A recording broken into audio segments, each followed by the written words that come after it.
নমস্কার বন্ধুরা, সবাই কেমন আছেন? আজকে অনেক দিন পর একটা রান্নার ভিডিও নিয়ে এলাম। আমাদের স্টুডেন্টের গার্জেন আম পাঠিয়েছিল আচার বানাবার জন্য। তো সেই আম আমি কেটে নিয়েছিলাম। তার আগে ভালো করে জলে ধুয়ে নিয়েছিলাম। তারপর ধুয়ে কেটে নুন হলুদ মাখিয়ে আমি ছাদে দিয়ে এসেছিলাম রোদের মধ্যে।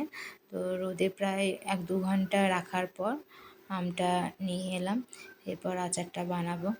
তো আচার বানাবার জন্য আমাকে প্রথমে মশলাটা রেডি করতে হবে। তার জন্য একটা শুকনো কড়াইয়ে আমি শুকনো লঙ্কা, জিরে, ধনে, মৌরি আর 5 ফোড়ন এগুলো দিয়ে হালকা একটু ফ্রাই করব যতক্ষণ না সুন্দর একটা গন্ধ বেরোচ্ছে। এর মধ্যে আমি 2টো এলাচও দিয়েছি।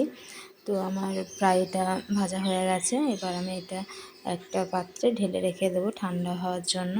ঠান্ডা হওয়ার পর এটাকে মিক্সার জারে গুঁড়ো করে নেব, তাহলে আমার আচারের মশলা রেডি হয়ে যাবে। মিক্সার জারে দিয়ে দিয়েছি। এবার এটাকে আমি গুঁড়িয়ে এই যে পাউডার বানিয়ে নিলাম। আচারের মশলা রেডি আমার। তারপর আচারটা বানাবে। এবার কড়াইয়ে সর্ষের তেল দিয়েছি। এবার এর মধ্যে আমি নুন হলুদ মাখিয়ে রাখা আমের টুকরোগুলো এর মধ্যে দিয়ে দেব। তারপর ভালো করে নাড়াচাড়া করব। আমটা কিছুক্ষণ নাড়াচাড়া করার পর একটু নরম হয়ে আসবে, মানে তেলের মধ্যে নাড়াচাড়া করতে করতে আমটা সেদ্ধ হয়ে আসবে। আচারটা ভালো করে বানাতে হলে একটু সময় নিয়ে ধৈর্য ধরে নাড়াচাড়া করতে হবে। এভাবে নাড়াচাড়া করতে করতে অর্ধেক আম সেদ্ধ হয়ে গেছে। এবার এর মধ্যে আমি আন্দাজ মতো নুন দিয়ে দেবো। তো আমি এখানে সাদা নুন আর তার সাথে একটু বিট নুন অ্যাড করেছি। তারপর নুনটা দিয়ে দিলাম এর মধ্যে, আর তারপর আবার নাড়াচাড়া করব। এভাবে নাড়াচাড়া করতে করতে এবার আমি এর মধ্যে দিয়ে দেবো চিনি।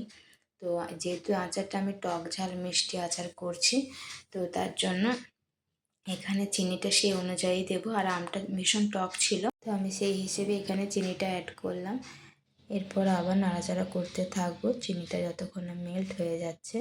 তো নুন চিনি মেল্ট হয়ে গেলে আচারের মধ্যে ঢুকে যাবে এবং আমের আচারের টেস্টটা ঠিক চলে আসবে। এখানে চিনিটা মেল্ট হয়ে এসেছে।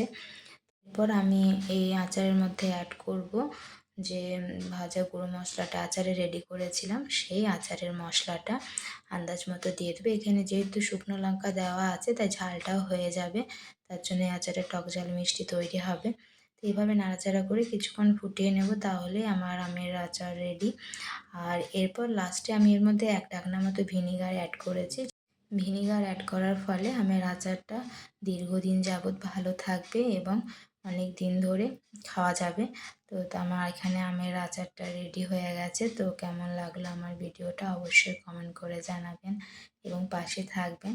তো সম্পূর্ণ ভিডিওটি দেখার জন্য অনেক অনেক ধন্যবাদ এবং অনেক ভালোবাসা। কেমন হয়েছে আমার আমের আচারটি অবশ্যই কমেন্ট করে জানাবেন।